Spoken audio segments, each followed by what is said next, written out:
eso es un trabajo muy complejo en el que hace falta poseer una gran cultura sobre el contexto social, sobre historia, sobre arqueología, sobre otras lenguas desarrolladas en épocas posteriores para comparar. Es decir, es un trabajo arduo y nada sencillo, y desde luego también muy dado a la interpretación, ¿no? Es decir, ni siquiera los propios especialistas, los propios eruditos están de acuerdo. Sin embargo, todos estamos mediados por nuestras creencias, nuestro contexto sociocultural, y Sitchin se dio cuenta de que quizás esos relatos no eran tan simbólicos como pretendían dar a conocer todos esos especialistas. ¿Por qué?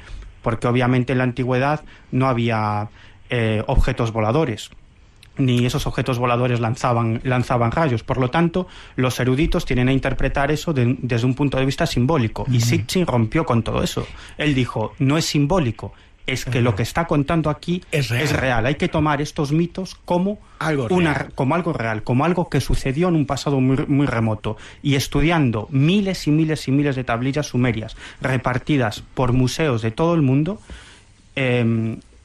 Sitchin concluyó con una teoría, con su propia cosmogonía, de cómo fue el inicio de la humanidad y el inicio de las grandes religiones. Aunque, permíteme decir, aunque mucha gente le ha criticado y ha criticado todo lo que esta noche vamos a contar, estar atentos porque a lo mejor podemos sacar conclusiones. Hombre, si quieres te doy una. La sociedad de astronautas en la antigüedad, a la cabeza con Sitchin, lo que provocó es que recintos arqueológicos que hasta los años 70 estaban absolutamente vacíos se empezaran a llenar. Que piezas que estaban denostadas en los museos, pues los museos se empezaran a llenar de gente que quería ver esas piezas arcaicas fuera de su tiempo. Hablábamos, y además Sitchin encontró, al igual que otros muchos, que en todas las mitologías de diferentes culturas había un denominador común, y es que gente venida del cielo, de otros mundos, habían estado aquí. Mira, te hablaba de Robert Temple con la tribu Dogon y la estrella Sirio, que ellos llamaban Potolo. Peter Krasa sacó evidencias extraterrestres en China, en textos como el Sushin o los anales del libro de bambú. Kumbar Kambil, esto lo conoces muy bien, Miguel, fue el primero en descubrir que en los textos sagrados de la India, en el Mahabharata, en el Ramayana y en los Vedas, se describía una serie de artefactos voladores que, según la epopeya, utilizaban Arjuna e Indra, los Vimanas, que eran de 2 y de 3 pisos, que utilizaban hasta 7 tenían, decían, que utilizaban un combustible con mercurio y algo que desconocemos que se llama rasa, que producían una especie de melodía al volar, que llevaban armas que provocaban el fulgor de 1.000.000 de soles. Curiosamente, el padre de la astronáutica, Hermann Ober, cuando vio las primeras pruebas nucleares, citó el Mahabharata para describirlo exactamente igual. Quizás lo más curioso, seguramente muchos de la gran familia de Espacio en Blanco, de los oyentes, lo conozcan. El ingeniero Joseph Bloom llegó a recoger y a llevar al laboratorio, al taller, a crear el carro que vio el profeta Ezequiel allá por el siglo IV a.C.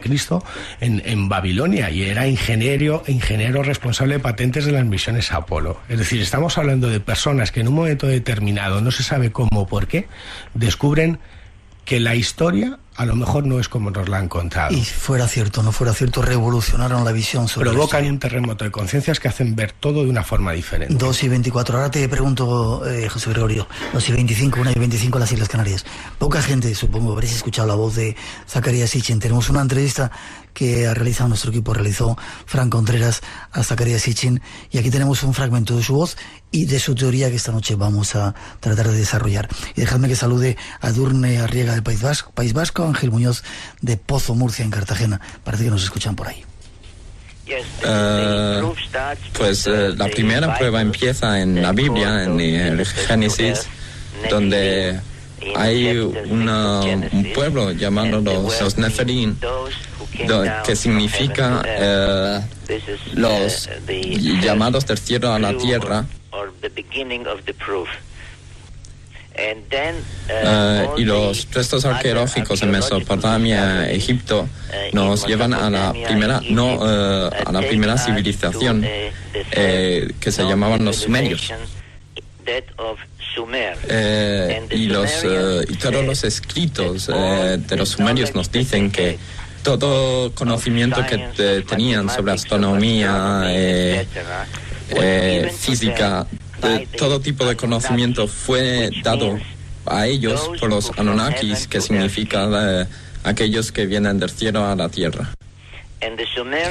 Y los sumerios dicen que hay un planeta, un 12º planeta, que pasa entre Marte, entre las órbitas de Marte y Júpiter, cada 3.600 años, donde en ese momento vienen los Anunnaki desde su planeta a la Tierra y donde dan conocimiento.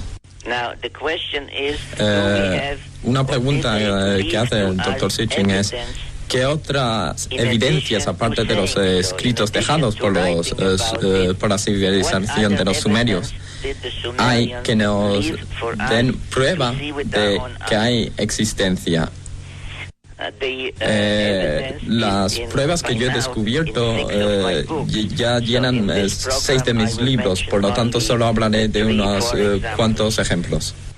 Por ejemplo, evidence number 1.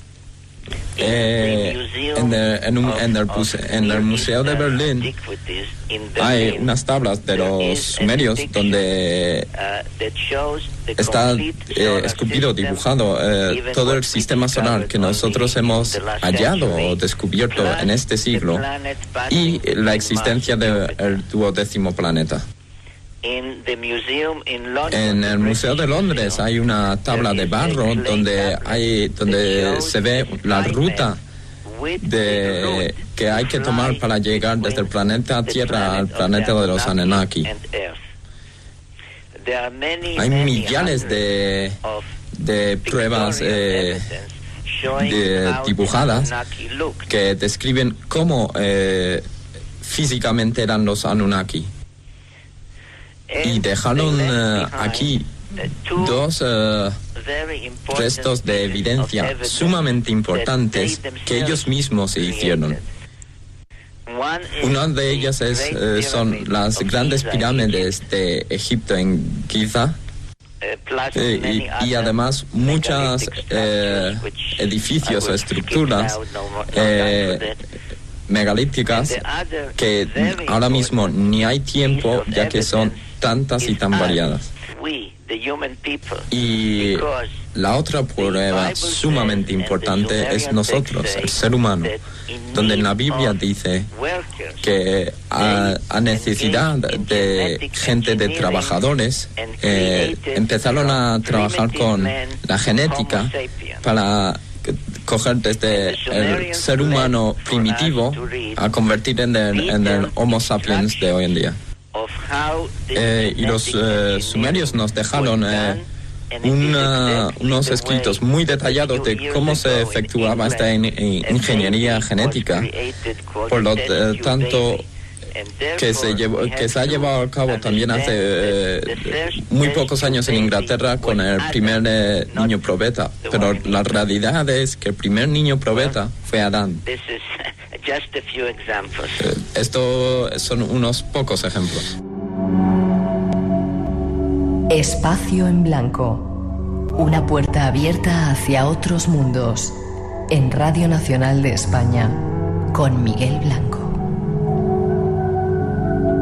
2:30, 1:30 en las Islas Canarias. Casi nada lo que cuenta el coleguita y se queda tan tranquilo. Bueno, sería muy largo, ¿eh? La serie literaria de Sitchin está compuesta por 13 libros bajo el título Crónicas de la Tierra, y ahí podíamos encontrar desde el 12º planeta, Escalera al cielo, La guerra de los dioses, y la cosmogonía es tremendamente complicada. Vamos a intentar resumirla. Y se queda tan tranquilo diciendo que las pirámides las hicieron también ellos. José Gregorio.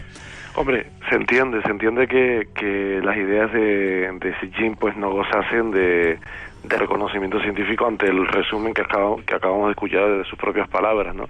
De hecho, una de las principales críticas tiene que ver también con algo que decía Miguel antes, ¿no? Con la interpretación literal que él hace de lo que él dice leer en esas tablillas, porque él manifiesta una serie de ideas, reconstruye todo ese pasado mitológico, lo hace de una forma literal, pero también parece que lo hace de una forma que solo él sabe hacerlo, ¿no?